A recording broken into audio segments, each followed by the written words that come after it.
Tonton video ini sampai selesai agar Anda tidak gagal paham.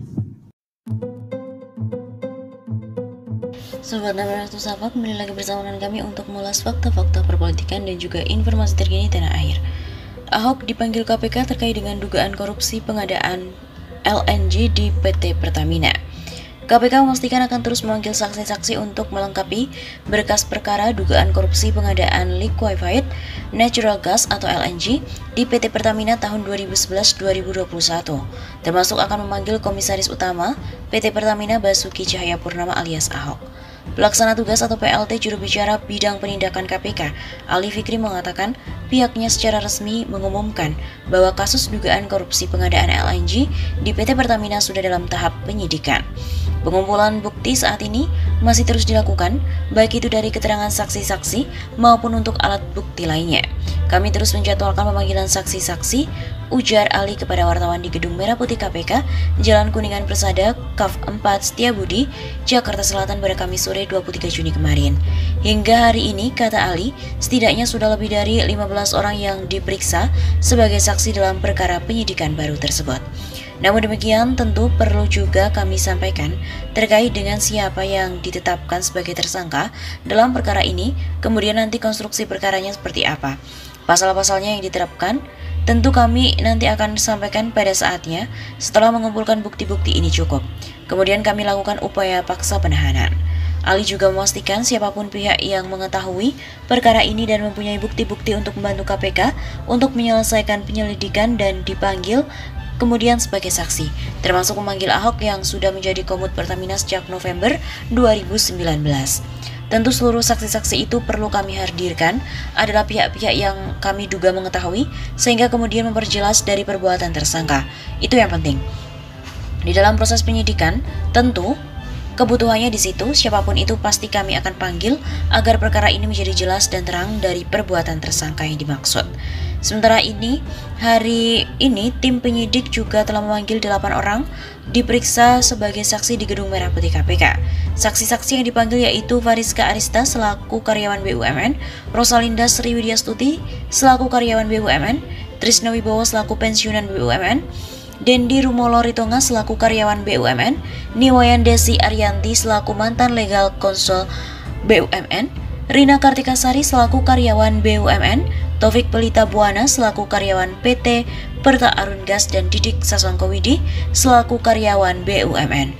Berdasarkan informasi yang dihimpun oleh redaksi kantor berita politik RMOL, dalam perkara pihak yang telah ditetapkan sebagai tersangka adalah Direktur Utama PT Pertamina tahun 2009-2014 Karen Agustiawan. Kasus ini sebelumnya sempat ditangani oleh Kejaksaan Agung, akan tetapi KPK dan Kejagung sepakat kasus dugaan korupsi pembelian LNG di PT Pertamina ditangani oleh KPK. Kasus dugaan korupsi pembelian LNG di PT Pertamina diduga merugikan keuangan negara senilai 2 triliun rupiah dan kerugian keuangan negara ini masih terus dilakukan perhitungan oleh KPK.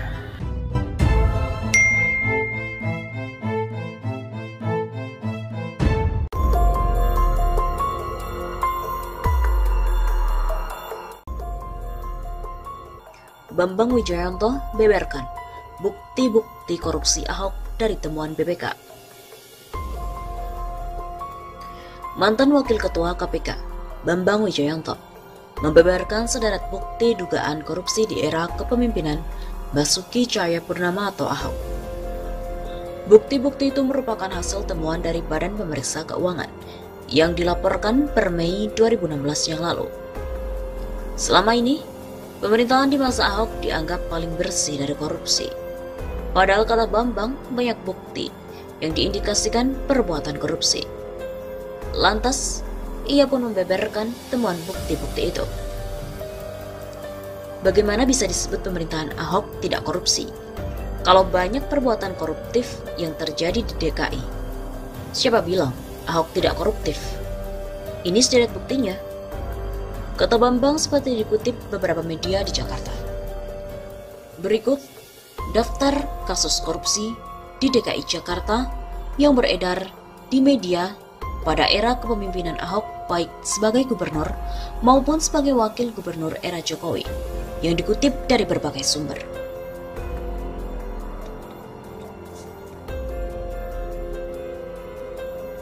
Kasus Transjakarta. Pengadaan bus Transjakarta senilai 1,2 triliun rupiah terbukti merugikan negara ratusan miliaran rupiah. Busway yang belum sebulan didatangkan dari Cina berkarat dan rusak sehingga tak bisa digunakan. Kejaksaan telah menetapkan 2 orang PNS DKI sebagai tersangka, tetapi tidak pernah berusaha menyentuh gubernur dan wakil gubernur sebagai penguasa anggaran. Padahal dugaan keterlibatan keduanya banyak diapungkan berbagai pihak. Direktur Investigasi dan Advokasi Forum Indonesia untuk Transparansi Anggaran, Fitra, Ucok Ski Hadafi, menilai kasus korupsi yang nilainya lebih dari 1 triliun rupiah tidak mungkin hanya dilakukan pejabat eselon 3. Pihak agen tunggal pemegang merek dan juga maklar proyek yang sebelumnya mengaku sebagai tim sukses Jokowi juga harus diperiksa. Bahkan Ucok menyebut 2 tersangka itu sebagai boneka saja. Bukan mereka yang mendesain korupsi, malah cuma jadi kambing hitam saja. Kalau Kejagung hanya menetapkan mereka berdua sebagai tersangka, seolah-olah Kejagung bermain mata dan melepas kasus itu, kata Ucok. Kasus UPS. Polri memperkirakan kerugian negara akibat korupsi UPS mencapai 50 miliar rupiah. Bareskrim Mabes Polri telah menetapkan 2 orang pejabat kepala dinas dan 1 orang perusahaan rekanan sebagai tersangka. Pada hari Rabu 29 Juli, Ahok telah dipanggil sebagai saksi. Dalam keterangannya usai pemeriksaan, Ahok mengaku ditanya seputar tanda tangan sekretaris daerah atau sekda dalam persetujuan pengadaan UPS. Mungkinkah sekda tanda tangan tanpa sepengetahuan Ahok?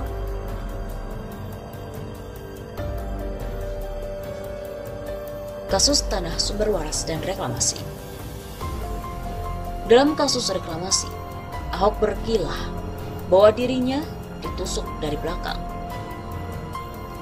Meskipun bertentangan dengan peraturan perundang-undangan karena menjadi kawasan strategis nasional, namun Ahok tetap bersikukuh untuk melakukan reklamasi di 17 pulau di kawasan pantai utara itu.